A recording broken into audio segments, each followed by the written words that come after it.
Kayo Hindi ko naman alam yata kasi, may kakilala hindi, yan. ikaw ang nasa gobyerno eh. Pero teka lang, sino ba? Si Gutesa siguro, alam ni Yusek, Yan. nasan si Gutesa. At saka Bakit yung mo naman sa akin pamilya. ibibintang? Baka kayo may alam. Hindi, Dahil kayo hindi ko naman alam yata kasi, may kakilala hindi, yan. ikaw ang nasa gobyerno eh. Pero teka lang, sino ba nag-present sa kanila? Hindi, Mga hindi kaalyado ko alam kung sino nag-present. Please do not Hindi accuse ko me. may nag-present dyan. Baka kaalyado nyo nag-present dyan. Hindi, ayan ang propaganda.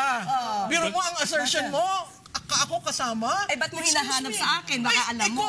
Alam mo, pag ikaw ang estado, never mind. Well, let's I respect this show. I do not want ask to go to the gutter. So don't Let's ask start ng vote. kasi.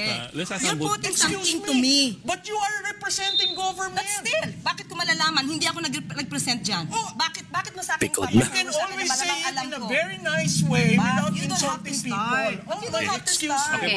Excuse me. Ano po? Ayan na. Ganito po. Let's ask lang each one. Do we have any information from either end? Any information from either end of where he is and No, I don't know. There was someone who told me that he is in the custody of government, agencies of government, including the family. including the family? Including the family. So, do I know for certain? No, it was relayed to me.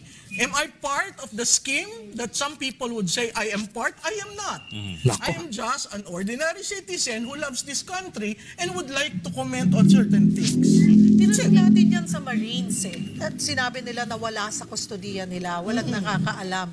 Siguro ang dapat na natin tanong si Mike Defenso. No, we already asked Mike Defenso. We asked Ang importante doon, pikon si Auntie Claire, mga kaplastic. At nalalagay na kasi sa panganib, which is kasama na ngayon ng kamakailan lang ay nagsalita na po si Saldico, mga kaplastic.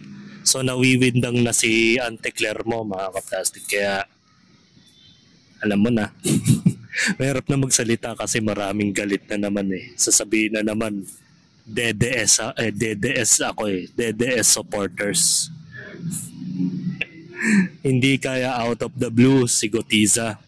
May classmate ako dati sa engineering. Ganyan na ganyan kay Madam Claire. Maganda kaso pikunin. Ganyan talaga yung mga nag-iedad na 40. Ganyan talaga yung mga ugali ng mga babae. At hindi na nila alam kung paano nila i-manage yung mga baho ni Bongbong Marcos tsaka ni Martin Romualdez, mga kaplastic. Kaya unti-unti na po kasi silang nalulusaw. Diba?